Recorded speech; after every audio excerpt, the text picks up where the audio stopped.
राम राम, स्वागत है आपका इंडिया न्यूज हरियाणा में। मैं हूं आपके साथ अतुल प्रताप सिंह।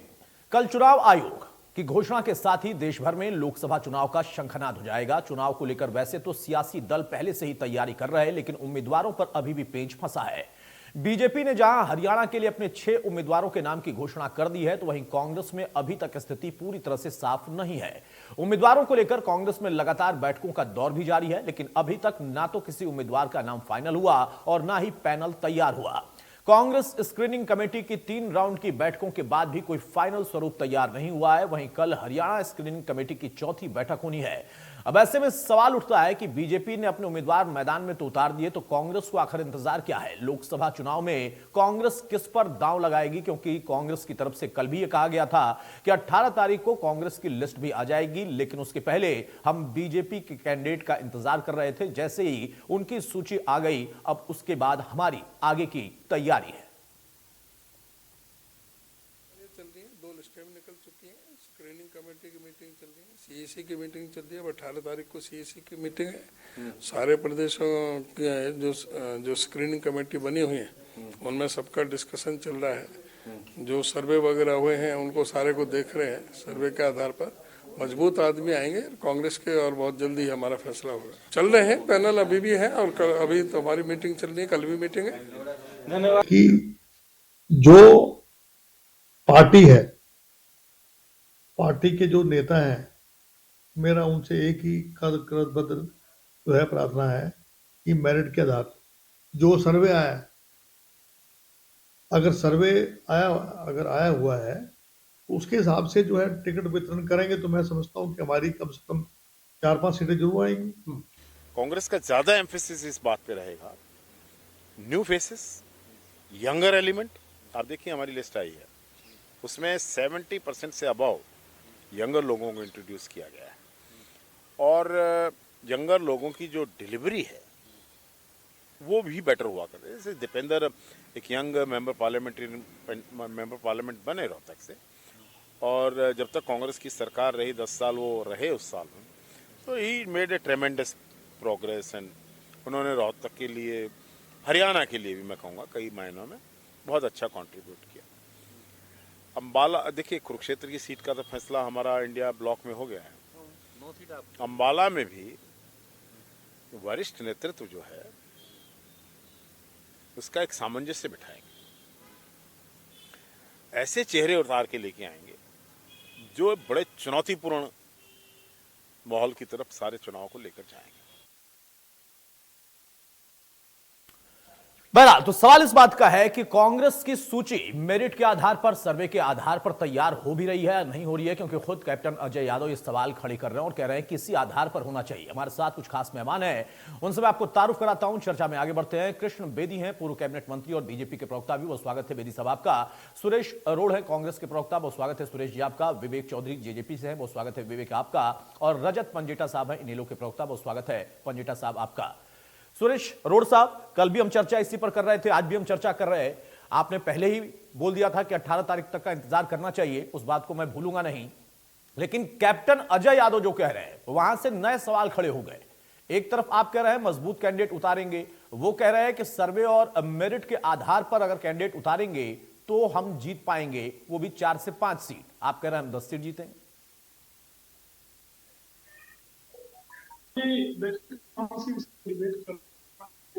अरुण साहब, मेरी आवाज जा रही है आप तक? पार्टी की तरफ से दी थी। हाँ हाँ बोलिए। हाँ, मैं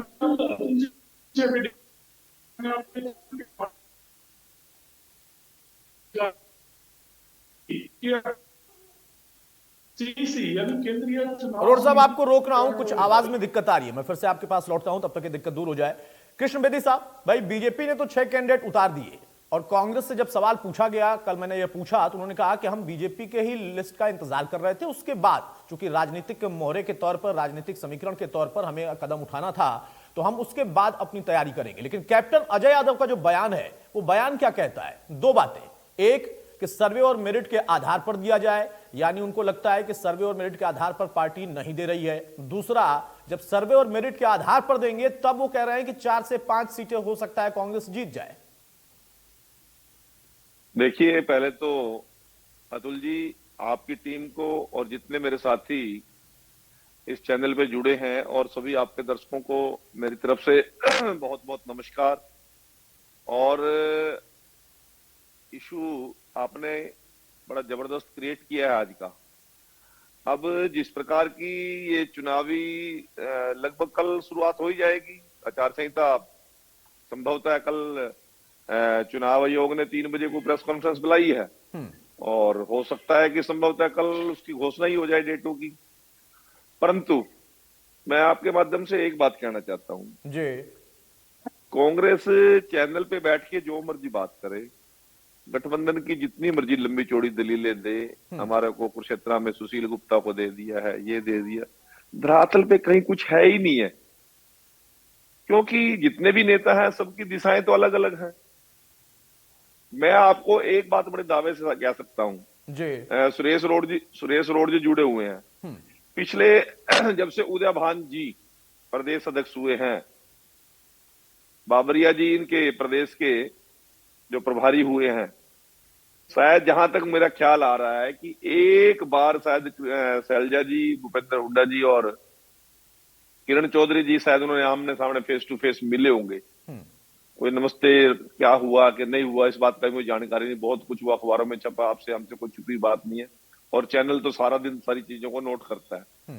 तो ये 10 की बात करेंगे, जो कैप्टन साहब कुछ और बात कह रहे हैं, मैं तीसरी बात कह रहा हूं, धरातल पे कहीं कुछ नहीं है। ना इनका कोई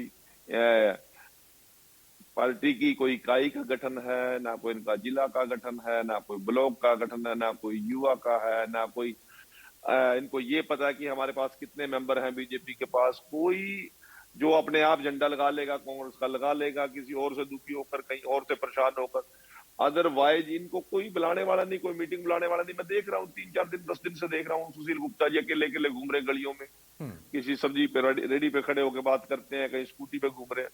कोई संगठन नाम की, चुनाव नाम की चीज नहीं है। उस दिन केजरीवाल जी आए थे, उस दिन पता नहीं भगवंत मान जी साथ आए, सारी इनकी लीडरशिप यहाँ थी, क्या कहते हैं कि आम आदमी पार्टी की।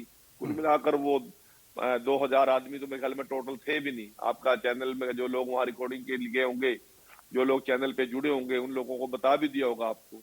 तो कहीं कोई चुनाव लड़ने के लिए सीरियसनेस, चुनाव लड़ने के लिए कोई इनकी मीटिंग, चुनाव लड़ने के लिए इनकी कोई योजना कहीं धरातल पे नजर नहीं आती। कहने को सुरेश रोड जी आज चैनल में बैठे हैं, ये 10 कह देंगे, कोई और कल आएगा वो भी 10 कह देगा, परसों कोई और मेरा साथी आएगा वो भी कह देगा, पर धरातल पे कोई नाम लेवा नहीं है, ना कोई संगठन है और ना कोई बातचीत करने वाला है। रोड साहब जवाब देंगे आप? जी अतुल जी, इससे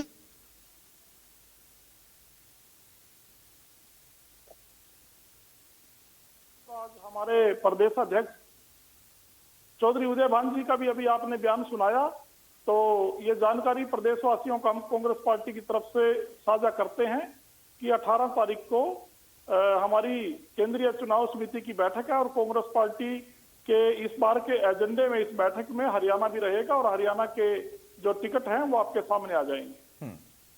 दूसरी बात मैं आपको ये बताना चाहता था,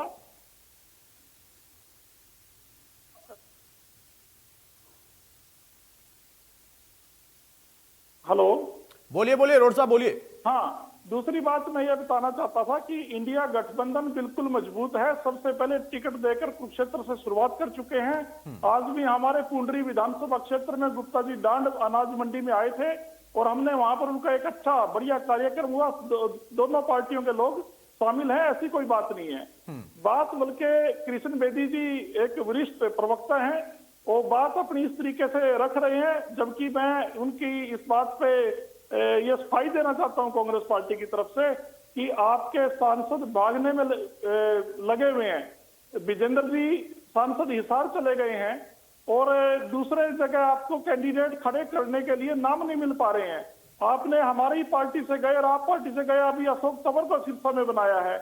नरेंद्र मोदी जी का चेहरे का जो आकर्षण है वो कम हो चुका है, तभी मनोहर लाल खट्टर जी को नरेंद्र मोदी जी को बदलना पड़ा और नायब सिंह सैनी जी को, जो मनोहर लाल खट्टर के ही चहेते हैं, उनको मुख्यमंत्री बनाया। अगर देखिए अतुल जी, मैं ईमानदारी से एक बात बताता हूँ और बेदी साहब भी मेरी बात से सहमत होंगे इस विषय पे। अगर कहीं पर बदलाव किया जाता है तो मनोहर लाल खट्टर की जगह अनिल विज जी मुख्यमंत्री बनते, ओम प्रकाश धनखड़ जी बनते, कैप्टन अभिमन्यु बनता या रामविलास शर्मा बनते जो वरिष्ठ थे। अगर नायब सिंह सैनी जी बने हैं, वो मनोहर लाल खट्टर के क्या कहेंगे आप, खट्टर की चाहत से ही बने हैं। तो इससे क्या साबित होता रोड है? साहब, मनोहर लाल आप खट्टर विषय से बहुत ज्यादा भटक गए हैं। यहाँ पर मैं कौन नहीं। सीएम बना है और कौन हटा है उस पर चर्चा नहीं कर रहा हूं। मेरे चर्चा का विषय यह है कि आपके नहीं, पार्टी बेबी के जी ने बहुत मेरे से कद्दावर कहा था, नेता हैं, कांग्रेस बड़े पार्टी- नेता हैं, कैप्टन साहब, उनका कहना है कि एक तो सर्वे और मेरिट के आधार पर आप टिकट दीजिए, दूसरा कि जब इस आधार पर आप टिकट देंगे तब आप 4-5 सीटें जीत पाएंगे। ये बात वो कह रहे हैं। छोड़ दीजिए अतुल जी, किसने क्या बिल्कुल। बनाया, किसने किसके चहेते को बनाया, हाँ, वो अतुल उनका जी, विषय, ये उनकी पार्टी अच्छी- का विषय है।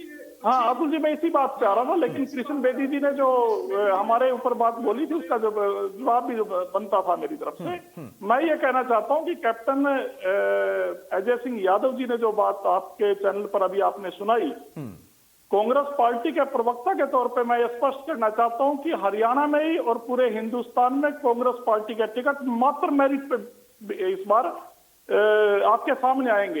एक भी टिकट कोटा प्रथा से नहीं आएगा। जैसे सती प्रथा बंद हुई थी, कोटा प्रथा कांग्रेस पार्टी में हमेशा के लिए बंद है। श्री राहुल गांधी जी के नेतृत्व में, श्री मल्लिकार्जुन खड़गे जी के नेतृत्व में कांग्रेस पार्टी में कोटे की प्रथा से टिकट एक भी नहीं आपके सामने आएगा, बल्कि मेरिट के ऊपर टिकट दिए जाएंगे, जन भावनाओं के अनुसार टिकट दिए जाएंगे। पार्टी की कसौटी पे खरा उतरने वाले युवा चेहरों को, महिलाओं को और दूसरे नेताओं को, जो भी मेरिट में आएगा, जो जन भावना से भी सरोकार रखेगा। सुरेश जी, हमारे यहाँ पर- हमारे यहाँ पर सुरेश अंतर जी है। आपने कहा हमें भरोसा हो गया, बेदी साहब को हो गया, पंजिटा साहब को हो गया, चौधरी साहब को हो गया, कैप्टन साहब को क्यों नहीं जी। हो रहा है? हाँ जी, कैप्टन साहब, उनको क्यों नहीं हो रहा है भरोसा? वो आला कमान नहीं, से कैप्टन मांग कर साहब- रहे हैं। कैप्टन साहब बड़े वरिष्ठ नेता हैं पार्टी के। चौधरी भजनलाल जी की मंत्रिमंडल में रहे, उसके बाद हर सरकार में मंत्री रह के आए हैं, बड़े वरिष्ठ हैं, उनका सम्मान है। कई बार क्या होता है कि शब्दों का हेर फेर हो जाता है, शायद वो, मैं तो यही कह सकता हूं, मैं काफी जूनियर हूं कैप्टन अजय यादव जी से, वो बड़े वरिष्ठ हैं। मेरा ये मानना है कि कैप्टन अजय यादव जी ये बात नहीं कहना चाह रहे होंगे जो आपके चैनल पर उनके मुंह से अभी सुनी, शायद उनका कहने का कोई और भाव रहा होगा। कई बार शब्द ऐसे निकल जाते हैं, लेकिन रोड साहब, हाँ। आप भी जानते हैं बहुत बेहतर तरीके से, चूंकि आपकी मजबूरी है डिफेंड करना, इतने वरिष्ठ व्यक्ति के नहीं, मुंह से कैप्टन साहब, ऐसे मेरे- शब्द ऐसे ही नहीं निकल जाते हैं। वो भी कई बार, एक बार हो सकता है कि स्लिप ऑफ टंग हो जाए या निकल जाए मुंह से, लेकिन कई बार उसी बात पर अतुल जी, बार बार मैं- फोकस करना और फिर अतुल ये जी, भी एक कहना मिनट के लिए और कि बताना ये चाहता हूं, अगर एक ये मिनट का- आधार चुनेंगे तब जाकर 4 से 5 सीटें जीतेंगे। आप कह रहे हैं हम 10 की 10 सीटें जीतेंगे, वो ये भी 10 बात की 10 कह रहे हैं, क्या ये भी मुंह से निकल बीजेपी गया? पे उम्मीदवार ढूंढे नहीं पा रहे, 10 की 10 जीतेंगे। और मैं इस कड़ी में एक बात और कहना चाह रहा हूं, स्पष्टीकरण देना चाहता हूं अपनी तरफ से। मैं अतुल जी ये बताना चाहता हूं कि 30 अक्टूबर को कुरुक्षेत्र की रोड धर्मशाला में 3 मीटिंगें खुद सुरेश रोड के द्वारा आयोजित कराई गई थी पार्टी के लिए, और उसमें हमारे सम्माननीय हरियाणा कांग्रेस के प्रभारी श्री दीपक बाबरिया जी पहुंचे थे। पहली मीटिंग किसानों की थी 11 से 1 बजे तक, 1 से 2 लंच था, 3 से 5 सिविल सोसाइटीज की थी, जितनी यूनिवर्सिटी हैं सबके शिक्षाविद थे उसमें, और 5 से 7 उपेक्षा का शिकार रहा रोड समाज था। तो वहां पर दीपक बाबरिया जी, जो किसी भी प्रदेश के मामले में सबसे सर्वोच्च नेता या पदाधिकारी पार्टी के संविधान में माने जाते हैं, उन्होंने स्पष्ट किया था कि आने वाले विधानसभा और लोकसभा चुनाव में कांग्रेस पार्टी श्री राहुल गांधी मल्लिकार्जुन खड़गे जी के आदेश के अनुसार कोटा प्रथा से परे हटके मेरिट के ऊपर टिकटों का आवंटन करेगी, ईमानदारी से टिकट मैंने मान लिया, मैंने रोड साहब जी। आपकी बात पर मैं बहुत भरोसा करता हूं, तो लेकिन मैं कैप्टन इसीलिए- साहब को मैं भरोसा इसीलिए नहीं हो पा आपको रहा है ना, मैंने ये उनके बात मुंह से इसलिए देखिए कुछ दम निकल खम जा से रहा आपके है। सामने कृष्ण बोल बेदी, दी। कृष्ण बेदी जी, एक छोटा सा काउंटर, उसके बाद मैं विवेक चौधरी के पास जाऊं।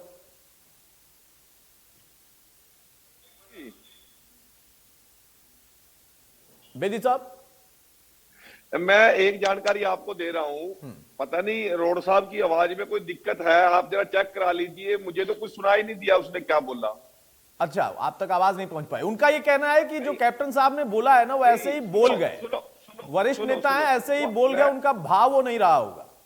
नहीं, मैं उस विषय पर नहीं जा रहा हूं, ये थोड़ा इनकी आवाज को ठीक मैं कराओ। मैं आपने अपनी स्टार्टिंग टेक्निकल में टीम कहा को था। बोल रहा हूं, वो देख रहे हैं, आप बोले, आपकी आवाज आ रही है, हाँ, clear। जरा आवाज, वो विषय मुझे पता है क्या बोल रहे थे, मैं उस पर कोई बात नहीं कर रहा हूं, मैं सिर्फ सुधार करने के लिए बोल रहा हूं। पंजेटा साहब बोल रहे हैं, पूछिए पंजेटा जी क्या कहेंगे। नहीं नहीं, मेरा सवाल आपसे बेदी साहब, पहले उस सवाल का जवाब दीजिए, फिर मैं आगे बढ़ता हूं। मेरा सवाल यह है कि रोड साहब का यह तर्क था कि कैप्टन साहब ने जो बोला है वो उनके मुंह से निकल गया, उनके भाव ऐसे नहीं रहे होंगे। जी जी जी जी। अब मैं बड़ी हास्यास्पद बात है, कैप्टन साहब मेरे ख्याल से, जहां तक मेरी जानकारी में है, 7 बार से विधायक रहे हैं, और जहां तक रिकॉर्ड है उनका लगातार रहे हैं वो। और आज उनका बेटा चिरंजीव यादव रेवाड़ी से विधायक है। अब पूरी पार्टी का वो जिम्मेवारी, कई बड़े महकमों के वजीर रहे हमारे से पहले पिछली सरकारों में वो। अब यदि उसकी बात को कंडम करना उनकी ही पार्टी या कोई आदमी चाहता है तो मैं क्या कर सकता हूं। अब इनकी पहला नंबर तो हवा इसी बात में निकल गई कि ये बड़े दावे के साथ कहते थे कि कांग्रेस तो सक्षम है, आम आदमी पार्टी की तो आदमपुर में 5000 वोट आई थी, हम उसका सहयोग लेंगे ही नहीं, हमारी आम आदमी पार्टी से विचारधारा ही नहीं मिलती, क्योंकि हम तो पंजाब में उनके खिलाफ लड़ते हैं, दिल्ली में उनके खिलाफ लड़ते हैं। परंतु क्या हुआ, सारी की सारी पार्टी ने मिलके, हुड्डा साहब को किसी ने पूछा नहीं, रोड साहब को किसी ने पूछा नहीं, कोई बात नहीं की, और ठा के समझौता करके केजरीवाल जी के साथ सुशील गुप्ता जी को यहाँ प्लांट कर दिया। अब कोई कांग्रेस का साथी उसके साथ लगने के लिए तैयार नहीं, कोई साथ चलने के लिए तैयार नहीं। मैं 3 दिन से देख रहा हूँ, शाहबाद के एरिया में भी देख रहा हूँ, मैं कल परसों लाडवा में भी देख रहा था, बेवो में भी देख रहा था, क्या स्थिति है। आम आदमी पार्टी तो पहले ही कुरुक्षेत्र खाली हो चुका था, इनका जिला अध्यक्ष जगवीर जोगना खेड़ा पार्टी छोड़ गया था अशोक तंवर जी के साथ ही। अब क्या परिस्थिति बनी पड़ी है, कोई इनकी चुनाव लड़ने में कोई रुचि नहीं है। अब उदय भान जी की बात को ये करेंगे, कोई कैप्टन साहब की बात को करेगा। दरअसल की सच्चाई कुछ और है, सारी रिपोर्ट मीडिया के अंदर छपी हुई है। कांग्रेस पार्टी और आम आदमी के पार्टी कार्यकर्ता में किसी में भी कोई चुनाव लड़ने का चारम बचा ही नहीं है। ठीक है, ये बात करेंगे ठीक है, आपके कैंडिडेट डिक्लेयर, ये कह रहे थे कि आपके कैंडिडेट डिक्लेयर नहीं हुए, आपका एमपी पार्टी छोड़ के भाग गया। अरे भाई, छोड़ के तो पता नहीं कांग्रेस में कौन कौन तैयार बैठे हैं, आज रात तक पता नहीं कितने लोग आ जाएंगे। छोड़ने वालों पर कोई पाबंदी नहीं है डेमोक्रेसी के अंदर, कोई कानून ऐसा नहीं बना कि कोई पार्टी को नहीं छोड़ेगा। अब स्थिति ये है कि किसी की पार्टी में स्थिति दयनीय हो, वो पार्टी पलटी मारे तो हम क्या कर सकते हैं। परंतु आपकी तो दुकान में माल ही नहीं बचा, इसलिए लोग छोड़ छोड़ के भाग रहे हैं। ठीक है विवेक चौधरी भाई, सभी पार्टियों का अपना अधिकार होता है। बीजेपी ने ठीक है 6 लोग उतार दिए, गठबंधन में आम आदमी पार्टी ने एक उतार दिया, कांग्रेस भी अपनी लिस्ट बना रही होगी, पंजेटा साहब की पार्टी और आपकी पार्टी बना रही होगी, वो अलग विषय होता है। लेकिन जिस तरीके से बयान है एक वरिष्ठ नेता के, एक वरिष्ठ व्यक्ति के, और जो प्रदेश अध्यक्ष हैं वो कहते हैं कि 10 की 10 पर हम जीतेंगे, मजबूत कैंडिडेट उतारेंगे, उनके पार्टी के नेता कोई भरोसा नहीं हो पा रहा है। वही स्थिति जेजेपी को लेकर कि आपके पास अब क्या 2 के बाद 10 सीटें जब मिल चुकी हैं कि पूरी 10 की 10 आप लड़ सकते हैं, तो आपकी स्थिति क्या है? अतुल भाई, पहले आपने कहा कांग्रेस का जो लीडर है उनको भरोसा नहीं हो रहा और उनका क्या वो है। मैं तो एक ही बात कहूंगा, अगर आपने कैप्टन अजय यादव जी का जो बयान सुनाने का काम किया, उसके साथ साथ अगर आप कुमारी शैलजा जी का बयान भी ले लेते, किरण चौधरी जी का भी ले लेते, सुरजेवाला जी का भी ले लेते, तो सबके अलग अलग बयान होते। नहीं तो फिर 3-4 घंटे की बहस करनी पड़ती ना मुझे विवेक भाई। मैं तमाम डिबेट्स में एक ही बात कहता हूँ कि बापू बेटा कांग्रेस को खा गई। आज के दिन कांग्रेस का अगर सर्वनाश कहीं हुआ है तो वो बाबू बेटा नहीं करे है, बाबू बेटा के अलावा किसी ने नहीं किया। आज कैप्टन अजय यादव ने जो कहा, उनकी एक बात को एक यहाँ बैठे हुए हमारे प्रवक्ता साथी झुठलाने का काम कर रहे हैं। वो कह रहे हैं कि नहीं, वो तो गलती से कह गए होंगे। कैप्टन अजय यादव का अगर स्टेटस देखा जाए तो मैं बेदी साहब तो चाहे उनके लेवल के आदमी है, हम तो एक छोटे आदमी है, उनके लेवल के आदमी नहीं है, और वो एक सीनियर आदमी है। उनकी अगर बात ये करते हैं कि वो तो वैसे ही बोल गए होंगे, अरे भाई सच बोल रहे हैं, वो सच बोल रहे हैं। उनको असलियत दिख रही है कि आज हालात क्या है।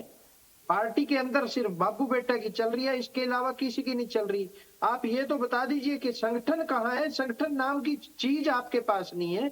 हम नहीं कह रहे, आपके खुद के नेता कह रहे हैं। कुमारी शैलजा जी का पिछले दिनों का बयान उठा लीजिए, किरण चौधरी जी का बयान उठा लीजिए, सुरजेवाला जी के उठा लीजिए, आपके कार्यकारी अध्यक्ष जो बनाए थे गुज्जर जी, कृष्ण रामकिशन गुर्जर जी, उनका बयान उठा लीजिए।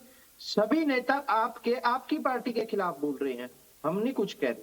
हम तो आज जननायक जनता पार्टी की आपने जहां बात की, जननायक जनता पार्टी सक्षम है 10 की 10 सीटों पे चुनाव लड़ने के लिए और जीतने के लिए। हमने अपनी मीटिंगें शुरू कर दी हैं। मीटिंगों के बाद आज अम्बाड़ा और कुरुक्षेत्र लोकसभा की थी, कल और है, और जल्दी ही हमारे राष्ट्रीय अध्यक्ष डॉक्टर अजय सिंह चौटाला जी जो भी फैसला लेंगे वो सबके सामने होगा। हम कभी भी चुनाव से नहीं डरे। हमें तो चुनाव का त्योहार की तरह एक चाव होता है। हम फील्ड में रहने वाले आदमी हैं, फील्ड में रहते हैं और फील्ड का हमें पता है। लोगों के साथ जुड़े हुए आदमी है, लोगों के बीच में रहने का काम करती है हमारी पार्टी। चाहे माननीय दुष्यंत चौटाला जी की बात करूं, चाहे डॉक्टर अजय सिंह चौटाला जी की बात करूं, चाहे दिग्विजय सिंह जी की बात करूं, चाहे सरदार निशान सिंह जी की बात करूं, चाहे केसी बांगड़ जी की बात करूं, तमाम हमारे सीनियर लीडर्स फील्ड में रहते हैं, पब्लिक के बीच में रहते हैं, लोगों से मिलते जुलते रहते हैं। पर सोचने का विषय उनके लिए जो ड्राइंग रूम में बैठ के राजनीति करते हैं।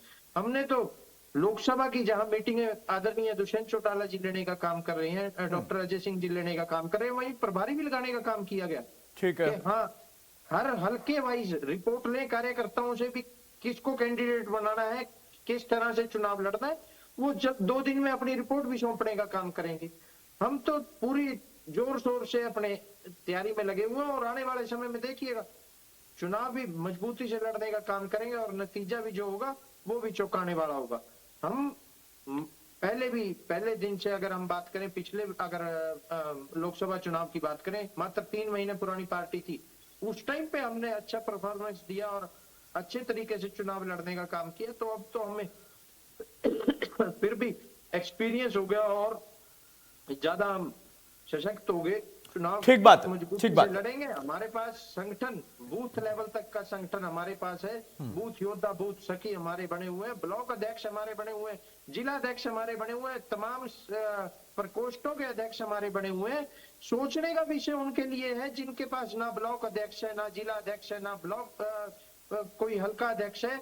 आज सोचने का विषय उनके लिए जो बारी बारी तारीख ही देते रहे, पिछले 9 साल से 10 साल से तारीखें ही आ रही है, उनका संगठन नहीं आया और ना ही आएगा। और इसी तरह 18 तारीख इन्होंने कह दी, रोड साहब ने, कि 18 तारीख को आ जाएगी लिस्ट, पर मुझे नहीं लगता। अभी तो जूतम बाजार बाकी है, जूतम जूत होना है, उसके बाद लिस्ट कहीं आए तो कह सकते हैं जब डेडलाइन होगी इलेक्शन कमीशन की कि हाँ ये लास्ट डेट है, उस टाइम पे ये लिस्टें लाएंगे कि मजबूरी बन जाएगी।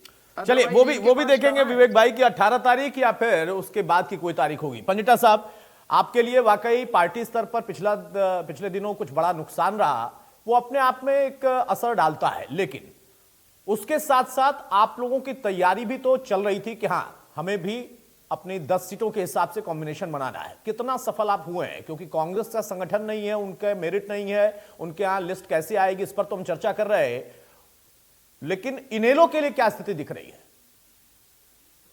तो देखिए अतुल जी, हमारी जब पिछले साल फरवरी के महीने में नूह के श्रृंगार गांव से जब हमारी पद यात्रा का हमने प्लानिंग करी थी, तो वो जनता की, सीधा जनता से एक कहते हैं ना, गांव में जाके सीधा जन संवाद और जनता की नब्ज टटोलने का जो हमने काम किया, तो जनता का एक विश्वास जीतने की काम था हमारे लिए। सबसे बड़ा जो हमारी तैयारी थी इलेक्शन की, वो हमारा ये था कि जब 2014 का चुनाव था तो हमारी जो कांग्रेस से 2 लाख वोट ज्यादा थी हमारे पास।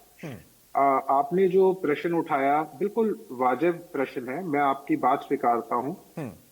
ठीक पार्टी के इलेक्शन से पहले जो भी पार्टी को तोड़ा गया, उसका सीधा फायदा हमें तो नुकसान उठाना पड़ा ही, उसका सीधा फायदा भाजपा को हुआ। एक पुलवामा भी था एक कारण, और दूसरा ये पार्टी की जो टूट हुई वो तोड़ी तो इसलिए गई थी कुछ लोगों के स्वार्थ के जरिए कि वो पता नहीं क्या करिश्मा कर देंगे, लेकिन उनके जो मेन कैंडिडेट थे दुष्यंत चौटाला, जिनको हमने जिता के भेजा था इंडियन नेशनल लोकदल की टिकट से, वो 3,14,070 वोट से हारे, जो उनका मेन चेहरा था, और लगभग 5% वोट ये ले पाए। जबकि भाजपा सीधा उस वक्त लगभग 40 लाख वोट आए थे 2014 में, उसके बाद वो सीधा 74 लाख वोट के आसपास पहुंच गई। और इसी तरह 10 लाख वोट जो है वो कांग्रेस का बढ़ा था। वो सिर्फ कारण ये था, उसमें इंडियन नेशनल लोकदल की लीडरशिप की वो कोई कमी नहीं थी। 10 साल हम मुख्य विपक्षी दल रहे हैं, उसमें कारण सिर्फ पार्टी की टूट था। क्योंकि आपने प्रश्न उठाया तो मुझे इसमें कोई संकोच नहीं है उसके बारे में बात करने की। लेकिन अब मैं आपको दावे के साथ कह सकता हूं कि इंडियन नेशनल लोकदल 26 से 27% वोट आज की डेट में हम लेने का काम कर रहे हैं। हम आज जीतने की स्थिति में, जो मैं हम दावे के साथ कह सकता हूं कि हम सिरसा, हिसार, कुरुक्षेत्र, सोनीपत और गुड़गांव, यहां आज पार्टी जीतने की स्थिति में है। और हमारे ऊपर जनता का विश्वास है। जितना भी हमने शहरों में, ग्रामीण अंचल में जो भी जनता से सीधा संवाद किया है, और जनता का एक विश्वास जो है वो अभय सिंह चौटाला जी के ऊपर है। तब लीडरशिप में मैं मानता हूं 2014 से पहले अभय सिंह चौटाला जी, 13 से पहले अभय सिंह चौटाला जी हरियाणा की पॉलिटिक्स में इतने एक्टिव नहीं थे। उस समय हरियाणा की पॉलिटिक्स की जो बागडोर थी वो अजय सिंह जी के हाथ में हुआ करती थी। लेकिन उसके बाद जो 13 के बाद जब अभय सिंह चौटाला जी के पास सबसे बड़ा टेस्ट आया तो वो दुष्यंत को लोकसभा चुनाव जिताने का आया। जबकि तब उस समय हमने 5 लाख के आसपास जो वोट है दुष्यंत चौटाला को दिलवाने का काम किया और जितवाने का काम किया। तो उसके बाद पार्टी ने जब देखा लीडरशिप में अंतर, और अभय सिंह चौटाला जी की जो लीडरशिप है उसमें जमीन आसमान का फर्क है। बिल्कुल स्पष्ट और सीधी बात करते हैं, कोई लारे वाली बात नहीं करते, और जो कहते हैं वो करते हैं। इसीलिए उनको जुबान का धनी कहा जाता है। और जो भी उन्होंने कहा है उन्हें पता है ये पत्थर की लकीर है। अभय सिंह जी का फेस ही क्रेडिबिलिटी की बात है हमारी पार्टी का। तो जनता के अंदर एक अभय सिंह जी के प्रति विश्वास है। जब देखिए कृषि काले कानून भी आए, बातें सब ने की। अब आप देखते हो, बात कर देते हो क्षेत्रीय दल के बारे में। 2 बड़े बड़े दल हैं। चलो बीजेपी तो काले कानून लेकर आई, 750 किसानों ने विरोध किया, तभी उनकी शहादत हुई। अभी भी किसान एमएसपी की मांग कर रहे हैं। जब कांग्रेस थी तो C2+50 का जो फॉर्मूले से लागू होना था, स्वामीनाथन रिपोर्ट, तो हुड्डा जी की अध्यक्षता थी। वो सेंट्रल पार्टी है, अब रीजनल पार्टी है, वे कहते हैं क्षेत्रीय दल। अब क्षेत्रीय दल का ही नेता आया पूरे देश के अंदर जिसने अपना इस्तीफा दिया। चाहे एसवाईएल के लिए न्याय युद्ध की बात हो, तब चौधरी देवीलाल जी ने इस्तीफा दिया था 85 में। तो देखिए, अब जब स्टेट का इंटरेस्ट आता है तो वहां कोई कॉम्प्रोमाइज अभय सिंह चौटाला जी स्टेट के लिए नहीं कर सकते। और जनता ये देखती है कि हमारे अपने स्टेट के लिए कौन कितना सीरियस है। अब जब ये बात आती है तो अब हरियाणा प्रदेश के अंदर आप कर्ज की बात देख लीजिए। जब इंडियन नेशनल लोकदल की सरकार थी, सरकार आपके द्वार प्रोग्राम था। जब इंडियन नेशनल लोकदल, अब पेंशन, बुढ़ापा पेंशन शुरू करने वाले हम हैं, सरकार की कोई भी गलत नीतियां होती थी। अतुल जी आ रहा हूँ बेदी साहब, आ रहा हूँ। आज अगर जनता के अंदर ये विश्वास है, आप बेदी जी कोई नहीं, अपने टर्म में बोल लेना, आपको बीच में मैंने नहीं काटा। तो उसके बाद ये बात आती है कि आज कौन सी ऐसी पार्टी है जिसके ऊपर जनता अपना विश्वास कर सकती है। अब जेजेपी वालों को आपने देख लिया, पानी पी पी के बीजेपी को कोसते थे, बिल्कुल कोसते थे। इनके बयान है आज भी सोशल मीडिया के ऊपर है। लेकिन बाद में बीजेपी से हाथ मिला लिया। आज 10 साल की एंटी इनकम्बेंसी, आज भाजपा ने आपको दिया क्या प्रदेश को? 4.25 लाख करोड़ का कर्ज दे दिया, हर एक को 1.5 लाख का कर्जदार बना दिया, किसानों को। ठीक है, अब ये देखिए, ये तो सारे मुद्दे हो गए और इसको आप जनता के बीच में जाएंगे, जरूर उठाइएगा, उसका जवाब जनता ही दे देगी। हाँ बेदी साहब, कुछ कह रहे थे आप? मैं केवल अपने छोटे भाई से एक बात पूछना चाह रहा था। बात आई थी 10 की 10 सीटों की चुनाव लड़ने की। ये चल दिए पद यात्रा पर रिजाइन देकर। रिजाइन तो बीजेपी ने कई बार देख रखा है। जब चौटाला जी के साथ समझौता था और पंजाब ने एसवाईएल के पानी को रात के 12 बजे विधानसभा बुलाकर कैप्टन अमरिंदर ने विरोध कर दिया था कि हम एक बूंद भी पानी हरियाणा के लिए देंगे, तो सबसे पहले 6 विधायक इस्तीफा देंगे बीजेपी के आए थे। इन लोगों का तो उस समय कोई नाम लेने वाला भी नहीं था। ये कुर्बानियां गिनाने का समय नहीं है। इनसे ये केवल एक बात शहीद हुए थे आप, 6 महीने भी नहीं बचे थे तब इलेक्शन को, आप पहले लेते इस्तीफा। जब 6 महीने भी नहीं बचा, आपको पता है बाय इलेक्शन केवल आप ये बता दो कि 10 की 10 सीटें लड़ेंगे या नहीं लड़ेंगे। आप भी कांग्रेस की गोदी में बैठ जाओगे जाकर, केवल इतना बता दो। आपको इस बात की इतनी चिंता किस लिए? अभी तो बताया आपको, 10 की 10 सीटें बता दी आपको। लड़ेंगे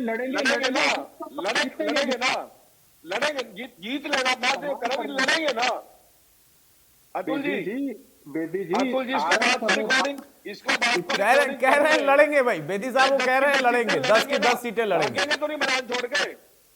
मुझे पता है क्या ऐसा है, बेदी जी को ये टेंशन हो रही है कि अगर इनका कहीं समझौता ना हो जाए, भाई हम सारी हार जाएंगे। कोई बात नहीं बेदी जी, हम लड़ेंगे, आप चिंता क्यों करते हो? लड़ेंगे। मैं यही तो कहना चाह रहा हूँ कि आप खुद कांग्रेस के साथ समझौता करने के मूड में हो। हम कोई लिस्ट नहीं है, जो नेता आपको जुबान का नहीं है, बेबी जी, हम जिसका चेहरा ही क्रेडिबिलिटी का नाम है, अब हम 10 की 10 लड़ेंगे। वो 10 पे लड़ेगा कि नहीं लड़ेगा? मैं चलो केवल अब जवाब दूं, आपको हाँ। जवाब दूं। 111 हमारे पास एप्लीकेशंस आ चुकी हैं, 111 लोगों की। मैं आपको पूरे हल्का वाइज बता नहीं कह रहा, मैं देता केवल लड़ोगे ना। हूं। मैं आपकी आप क्या टेंशन है मैं समझ सकता हूँ बेबी जी, हम भी राजनीति के अंदर हैं। मैं ये कह रहा हूँ यहाँ पे 10 की बात करके जाओगे, सुबह कांग्रेस से एक सीट ले लोगे, क्या आपका एक भी ना लो, आपको एक आपका सीट तो देखो बेबी जी, हम एक सीट लेने लुने वालों में से नहीं है, एक सीट हम देने वालों में से है। पहली बात तो हम 10 की 10 लड़ेंगे, आप चिंता ना करो। पक्की बात है। हाँ खुश हो जाओ, आप टेंशन क्यों ले रहे हो? आपकी स्माइली तो देखनी ठीक है, ठीक है, इसको अतुल जी, ठीक है। नहीं चलिए, 10 की 10 वो लड़ेंगे। बेदी साहब उन्होंने इंश्योर कर दिया कि 10 की 10 वो लड़ेंगे। सुरेश रोड साहब, आज कैप्टन साहब का जो बयान है उसके बाद से मुझे लग रहा है कि आप एकदम शांत हो गए हैं। क्या बोले? अतुल जी आ रहा हूं बेदी साहब, आ रहा हूं। नहीं देखिए, ये रिकॉर्डिंग में रख लो, जिस दिन नॉमिनेशन का आखिरी दिन होगा मैं फिर भाई साहब से बात करूंगा। हाँ, आप बिल्कुल बात करिए। हाँ, रोड साहब। हाँ मैं तो उसी बात पे कायम हूँ कि कैप्टन अजय यादव जी का बहुत सीनियर नेता है, वो उनका बड़ा एक्सपीरियंस है राजनीति में। उनका भाव ये नहीं रहा होगा जो आप प्रस्तुत कर रहे हैं या फिर मीडिया के चैनलों में देखने को मिल रहा है। कई बार मुंह से निकल जाता है। जेजेपी के साथ ही बोल रहे थे अजय सिंह चौटाला की, मैं कल ही सोशल मीडिया पे बाइट देख रहा था कि ये किसान आंदोलन की बीमारी भी चल रही है बीच में। तो ये बीमारी समझ में किसान आंदोलन को बोला गया, जानबूझ के बोला या वैसे निकल गया उनके मुंह से? तो कई बार वरिष्ठता के बावजूद भी इंसान गलती का पुतला होता है, कई बार बात निकल जाती है। मैं अपनी उसी बात पे कायम हूं कि अपने अजय सिंह यादव जी का। चलो अतुल जी, हाँ बेदी साहब, इनसे एक बात पूछ लीजिए। कैप्टन साहब के मुंह से स्लिप होगी बात, अचानक आ गई बात, परंतु पिछले 4.25 साल में चिरंजीव यादव भूपेंद्र सिंह हुड्डा की किसी मीटिंग में गए हैं? किसी कार्यक्रम में गए हैं? भूपेंद्र सिंह हुड्डा के साथ बोल रहे हैं वो, बता रहे बेदी साहब जी जी। भूपेंद्र सिंह हुड्डा जी को, दीपेंद्र हुड्डा जी को पूजन के कार्यक्रम में रेवाड़ी में भूपेंद्र सिंह यादव और विधायक चिरंजीव यादव ने इन्वाइट किया था और एक महासभा मीटिंग करके आए थे। बस ये रिकॉर्ड मिल जाएगा। और जेजेपी के साथी ने सुरजेवाला जी के बारे में, शैलजा जी के बारे में कहा, किरण जी के बारे में कहा। हमारे किसी भी सीनियर नेता का, तुम्हारी शैलजा जी महासचिव है, कांग्रेस की रणदीप सुरजेवाला जी महासचिव है, किरण जी वरिष्ठ नेता है, किसी भी नेता की कोई भी बयानबाजी ऐसी नहीं है जो हुड्डा साहब से अलग हो, या हुड्डा साहब की कोई बयानबाजी ऐसी नहीं है कि जो दूसरे नेताओं से पढ़ के आया करो, कांग्रेस पार्टी तैयारी के साथ आया करो। आप एक अतुल जी, दिखा दो, मीडिया दिखा दो आपके नेता के पक्ष में, भूपेंद्र हुड्डा के पक्ष में किरण चौधरी ने वीडियो दे दो। अतुल जी किरण चौधरी ने एक बार सुरजेवाला के बयान दिया, भूपेंद्र सिंह के बापू बेटा के पक्ष में। आप मेरे को तो कह रहे हैं एक वीडियो, अतुल जी बैठे, आ रहा हूं बेदी साहब, आ रहा हूं। के पक्ष में समझी जा सकती है। अच्छा रोड साहब एक बात समझा दीजिए, एक बात आप समझा दीजिए, हम सब सहमत हो जाएंगे। मेरा सवाल है, मान लिया उनके मुंह से कुछ निकल गया, उनका भाव वो नहीं रहा होगा, मैंने मान लिया, लेकिन उसके बाद भी वो कह रहे हैं कि तब भी 4 से 5 सीटें ही जीतेंगे अगर मेरिट और सर्वे पर आया तो। आप तो 10 की बात कर रहे हैं ना? पूछा और मैं पार्टी के प्रवक्ता के तौर पे स्पष्ट करना चाहता हूं, कैप्टन अजय यादव जी का जो एक बयान है, जो उनकी भाव कैसी करेगा, सीट जीतने की जो बात का बयान है, मैं दुरुस्त करता हूं कि कांग्रेस पार्टी 10 से 10 जीतेगी। और दूसरी बात, जेजेपी के साथी ने कहा था कि वो काफी वरिष्ठ हैं, उन्होंने कहा, और मैं प्रवक्ता के तौर पे मैं जूनियर हूं, मैं तो ना एमएलए रहा ना एमपी रहा, मेंबर पंचायत तक काल तक चुनाव नहीं लड़ा, लेकिन मैं यह बात आपके चैनल पे मैंने स्पष्टीकरण दिया था। मैं अपने लेवल से नहीं कह रहा, मैं वैसे ही टीवी पे हाँ में हाँ नहीं मिला रहा। मैंने आपको यह बताया था कि अखिल भारतीय कांग्रेस कमेटी के महासचिव, हरियाणा के मामलों के प्रभारी, और केंद्रीय जो हमारी सबसे बड़ी CWC कमेटी है उसके सदस्य आदरणीय दीपक बाबरिया जी ने स्पष्ट किया था कुरुक्षेत्र धर्म क्षेत्र रोड धर्मशाला में आकर कि कांग्रेस पार्टी में कोटा प्रथा बंद हो गई है और मेरिट पर टिकट भी आवंटन होगा। यह बात दीपक बाबरिया जी के हवाले से अब सर दीपक बाबरिया जी के हवाले से खबर अगर आप दे रहे हैं तो मैं उसको स्वीकार कर रहा हूं, लेकिन जब कैप्टन साहब के हवाले से जो खबर मैं आपको दे रहा हूं ना वो आप समझा नहीं पा रहे हैं। रोड साहब दिक्कत ये है, वहां पर आप कह रहे हैं कि उनका भाव अलग होगा, तो मैं कैसे मान लूं कि बाबरिया साहब का भाव अलग होगा। तो मैं कैप्टन अजय सिंह यादव जी को दुरुस्त करता हूं इस मामले में कि हम 4-5 सीटें नहीं बल्कि 10 की 10 सीटें जीतने जा रहे हैं। यही तो समस्या है ना, कांग्रेस में एक दूसरे को दुरुस्त करने की बहुत नहीं, कांग्रेस के अंदर एक दूसरे को दुरुस्त करने की कवायद चल रही है, यही दिक्कत है। इसी पर विपक्ष आप पर हमलावर। बेदी साहब अभी माहौल ऐसा बन गया कि 10 की 10 सीटें जीतने जा रहे हैं। ठीक है बेदी साहब, सुरेश जी हमारी बात सम्मान करेंगे। मेरी कार्यकर्ताओं की भावना है कि कांग्रेस पार्टी 10 की 10 सीटें जीते। कैप्टन अजय सिंह यादव जी भी सहमत। ठीक है बेदी साहब कुछ कह रहे हैं। रोड साहब, हाँ बेदी साहब। हाँ, सुरेश जी को सिर्फ मैं एक बात कह रहा हूँ, मेरे छोटे भाई हैं, मेरे पड़ोसी भी हैं, हमारा लगभग जिला साथ भी मिलता जुलता है और कैथल और कुरुक्षेत्र जिला में कोई ज्यादा अंतर नहीं है। मैं एक बात पूछता हूँ, चिरंजीव यादव 4.25 से इनकी पार्टी का विधायक है, कैप्टन अजय सिंह यादव का पुत्र है, बहुत सीनियर बहुत नेता है कैप्टन साहब। इनसे बाद में आप मांग लेना, क्या चिरंजीव यादव इनका विधायक है, उसका मोबाइल नंबर है इनके पास, या कॉल डिटेल मंगा लो कि पिछले 3 साल के अंदर दीपेंद्र हुड्डा की, भूपेंद्र हुड्डा की और चिरंजीव यादव की और उदयमान की कभी टेलीफोनिक भी कोई बात हुई हो। इनके इतने संबंध बिगड़े हुए हैं, दुकान में सौदा नहीं है, इधर उधर के दमचल्ले मार रहे हैं। कैप्टन साहब धरातल से जुड़े हुए नेता, उन्होंने बता दिया जो सच्चाई थी, कहीं आसपास है ही नहीं। कैप्टन अजय सिंह यादव और विधायक चिरंजीव यादव जी ने हुड्डा साहब और दीपेंद्र जी का कार्यक्रम बुलाया, एक हुआ उस दिन का हमारे कांग्रेस पार्टी में ये अंतर है हमारे पसीने आए हुए हैं। कोई चलो मैं दूसरी बात करता हूँ, पूरे देश में कांग्रेस कितनी सीटों पर लड़ रही है, क्या आधार पे क्या क्या आपको वोट देंगे, क्या आप प्रधानमंत्री बना रहे हो? आप तो कड़ी बिगाड़ने का काम कर रहे पूरे देश के अंदर। कोई कांग्रेस को सुनने के लिए तैयार नहीं, राहुल को अपनाने के लिए तैयार नहीं, चुनाव को आपका बड़ा लीडर लड़ नहीं रहा। किसके नाम पे आप चुनाव लड़ रहे हो, किस आधार पे आप वोट मांगोगे?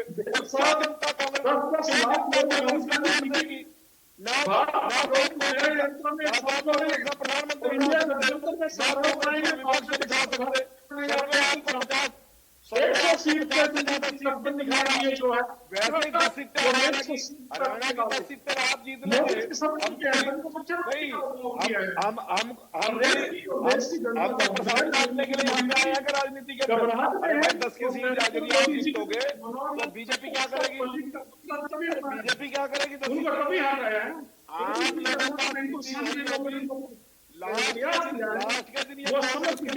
ठीक है, अब जरा दोनों लोग को रोक रहा हूं। विवेक चौधरी, मेरा सवाल आपसे है भाई, कांग्रेस के वरिष्ठ नेता के मुंह से कुछ निकल गया, वो भाव अलग था, लेकिन 4 से 5 सीटें जीतने वाला वो भाव क्या था? कहीं जनता के बीच में है ही नहीं कांग्रेस, नहीं चाहता इनको। अतुल जी, कोई भी पार्टी हो, सभी पार्टी अपनी अपनी वर्किंग करती, और पार्टी कोई भी सरकार हो, जो सरकार भी हो वो भी संगठन से चलती है। सत्ता अगर कोई हासिल करता है तो वो संगठन की बदौलत होता है। जिस पार्टी के पास आज के दिन संगठन ही नहीं है, वो 4 से 5 सीटें जीतने की चाहे कह दे, चाहे 10 की 10 कह दे। उन्होंने 4-5 कह दिया, रोड साहब यहाँ बैठ के 10 की 10 कह रहे हैं, होना जाना कुछ नहीं। आज के दिन हमें एक चीज का पता है कि कांग्रेस का तो आपस में ही जुतमजूत होना है। आज अभी ये मेरे को कह रहे थे वीडियो दिखा दो, मैं इनको एक चीज कहता हूँ, अरे आप सुनिए, आपकी बारी में मैं नहीं बोल रहा, रोड साहब आप सुनने का काम कीजिए। आप एक वीडियो ऐसी दिखा दीजिए जिसमें सुरजेवाला जी, किरण चौधरी जी, कुमारी शैलजा जी, अजय यादव जी भूपेंद्र हुड्डा के पक्ष में बोल रहे हो, या भूपेंद्र हुड्डा या उदयभान की तारीफ करी हो। इन्होंने तो हमेशा एक ही बात कही है इन्होंने हमेशा एक बात कही कि भूपेंद्र हुड्डा मैनिपुलेट करने का काम करते हैं, कांग्रेस पार्टी का सत्यानाश करने का काम करते हैं। और आप वो भी वीडियो देखने का काम कीजिएगा 2019 के चुनाव से पहले की, जिसमें स्टेज के ऊपर किसी भी कांग्रेस पार्टी के नेता की फोटो नहीं थी और आपके भूपेंद्र सिंह हुड्डा कहते थे कांग्रेस अब पहले वाली कांग्रेस नहीं रही। आज के दिन यहाँ बैठ के आप बात तो कर रहे हैं कि 18 तारीख पहले अपने नेताओं से पूछ लो कि जूत तो नहीं बजेगा, किसी की गर्दन गुर्दन तो नहीं टूटेगी, किसी के साथ मार पिटाई तो नहीं करोगे। ये बातें पूछ के फिर बैठ मैं आपका जवाब दे दिया, आप अपनी बारी में जवाब दीजिएगा। मैंने आपका जवाब दे दिया। अभी मैं सुन रहा था इनेलो के प्रवक्ता साथी भी बहुत कह रहे थे कि हमने दुष्यंत चौटाला जी को जितवाया, हमने ऐसे करवाया। अब मैं उम्मीद करूंगा, मैंने बहुत धैर्य से इनकी बातें सुनी, जो भी इन्होंने बोला ये भी धैर्य से सुनने का काम करें। अगर ये दुष्यंत जी को जितवाने वाले इतने थे तो जींद बाई इलेक्शन में क्या हुआ जो 3454 आई? अगर ये इतने दुष्यंत जी को जितवाने वाले थे तो खुद की इनके जो खेल रत्न, कभी जल योद्धा, कभी जल नायक, अपने आप ही नाम दे रहे हैं, कोई देने वाला नहीं है, जो भी नाम दे रहे हैं, उनकी खुद की धर्मपत्नी जब जिला परिषद का चुनाव हारी तब कहां थे? आज के दिन यहाँ बैठ के आप बात कर रहे हैं आदरणीय दुष्यंत चौटाला जी को अगर कोई बनाने वाला था तो हिसार की जनता थी, हिसार की जनता का प्यार मान सम्मान था। और दोबारा जब उप मुख्यमंत्री बनाने का काम किया तब भी चाचा जी साथ थे क्या? आज यहाँ बैठ के सिर्फ और सिर्फ बातें तो कर रहे हैं। हमने तो 19 विधायक दिए थे, पार्टी का झंडा दिया था, डंडा दिया था, पार्टी फंड सारा कुछ छोड़ के आए थे। वो पार्टी सभी क्यों नहीं एक पे रह गई? अगली बार देख लियो एक भी रहने का। आज के दिन सिर्फ और सिर्फ डर और भय की अगर कोई राजनीति करता है तो वो ये हमारा पुराना परिवार इनेलो वाले हैं। इनके पास इसके अलावा कोई नहीं। ये तो करे हैं क्रेडिबिलिटी। विधानसभा में 20 बार खड़े होकर कह दिया फलाना घोटाला कर दिया, ढमकाना घोटाला कर दिया। जब फैक्ट मांगे गए तो टाटा बाय बाय। कभी कुछ आरोप, बेबुनियादी आरोप लगाने का काम किया गया, पर फैक्ट कोई नहीं मिला। अब तो हम सरकार में नहीं रहे। मैं कल भी कह के गया था, अब ले आओ फैक्ट अगर कोई है। ठीक है, इसका जवाब ले लेता हूं। पंडिता साहब, आसान है, पंडिता साहब, आरोप कोई भी लगा लेता है, आरोप लगाने आसान है। अगर कोई फैक्टफुल बात हो तो वो लेके आए। देखिए अतुल जी, मैंने इनकी रिक्वेस्ट पे बड़ा धैर्यपूर्वक सारा सुना है। मैं आशा करता हूँ कि ये भी धैर्यपूर्वक मेरी बात सारी सुनेंगे। पहली बात तो इन्होंने जब ये कहा कि जब जजपा से दुष्यंत ने इलेक्शन लड़ा तो दुष्यंत 3,14,068 वोटों से क्यों हारा?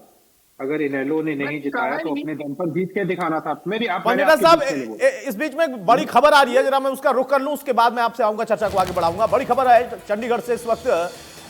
कल मंत्रिमंडल का विस्तार होगा, हरियाणा मंत्रिमंडल का कल विस्तार होगा। मंत्रिमंडल में नए चेहरों को जगह मिल सकती है और यह पहली बार होगा कि विज साहब के बिना मंत्रिमंडल होगा। कल ये हरियाणा में मंत्रिमंडल विस्तार की खबर आ रही है, बड़ी खबर आपके सामने।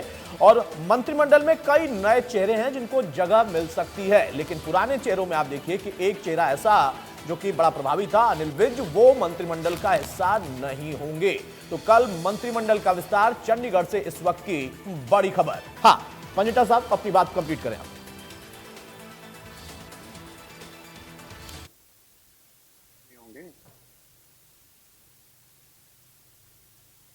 तो चलिए, बड़ी खबर आपके सामने है। मंत्रिमंडल में नए चेहरों को जगह मिल सकती है, ये इस वक्त की बड़ी खबर है। कल हरियाणा में मंत्रिमंडल का विस्तार होगा, इस वक्त की बड़ी खबर आपके सामने रख रहे हैं। सैनी सरकार में कई ऐसे नए चेहरे हैं जिनको जगह दी जा सकती है। तो नए चेहरे कौन कौन से होंगे इस पर भी निगाह रहेगी, क्योंकि बहुत महत्वपूर्ण होगा कि बची हुई सरकार, जितने महीने की सरकार अभी चलानी है, वहां पर नए चेहरों को अगर जिम्मेदारी दी जाती है तो वहां कौन सा कॉम्बिनेशन रखा जाता है, किस तरीके से उस पर अपनी बात रखने की या फिर उस पर सहमति बनाने की कवायद की गई है।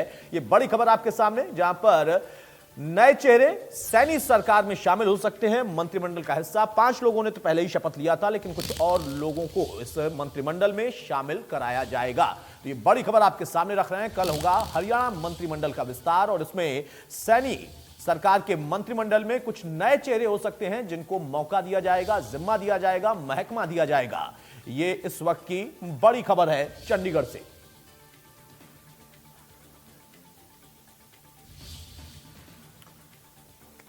चलिए वापस हम चर्चा पर चलते हैं। पंजिटा साहब अपनी बात पूरी करें। इन्होंने 2-3 बातें कह दी जो मैंने इनको पहली जो कड़वा सच बताने का काम किया कि दुष्यंत अगर अपने दम पे लड़े थे तो 3,14,000 वोटों से क्यों हारे, पहली बात तो।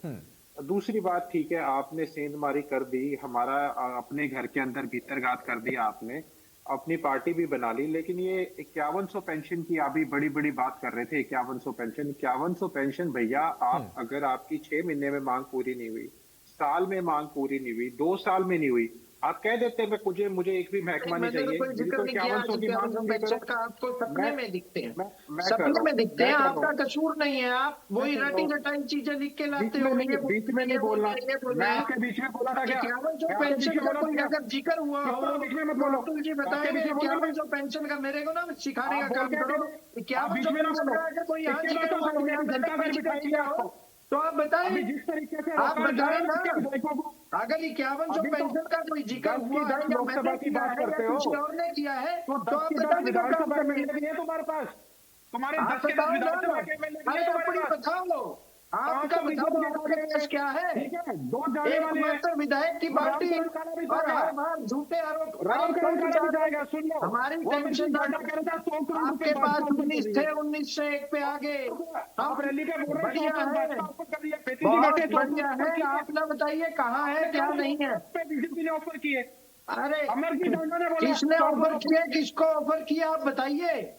आप अमरजीत टांडा बोल रहे रैली में 100 करोड़ ऑफर किए बीजेपी ने। क्या आप अपने ऑफर की बताइए, आपको किसने दिए, हमें ना बताइए, हम तो एक चीज जानते हैं। चलिए ठीक है, ये देखिए ये आरोप प्रत्यारोप का दौर चलता रहेगा, लेकिन सवाल इस बात का था कि कांग्रेस के पास इस वक्त संगठन के बिना कितनी तैयारी है, क्योंकि जो कैप्टन अजय यादव ने बयान दिया है उसके बाद मुश्किल कांग्रेस पार्टी के अंदर भी है। अब यहां पर प्रश्न यह है कि दावे तो सभी करेंगे, वो चाहे बीजेपी हो, जेजेपी हो, इनेलो हो या फिर कांग्रेस हो, लेकिन उस दावे में आधार कितना होगा, दम कितना होगा, ये जनता के बीच में जब भी जाएंगे तो वहां से नतीजे के तौर पर सामने आएगा। बहुत शुक्रिया बेदी साहब आपका, पंजिटा साहब आपका, रोड साहब आपका और चौधरी साहब आपका भी। तो फिलहाल चर्चा में सिर्फ मुद्दा यही था कि कांग्रेस की स्थिति क्या है, लेकिन कांग्रेस का यह दावा है कि हम 10 की 10 सीटों पर गठबंधन में चुनाव लड़ेंगे और जीतेंगे भी। लेकिन कैप्टन कहते हैं कि असल में जो इस वक्त की परिस्थितियां हैं उसमें अगर मेरिट और सर्वे के आधार पर टिकट बंटवारा नहीं हुआ तो फिर दिक्कत होगी, और अगर हुआ तो भी 4 से 5 सीटें जीतेंगे। राम।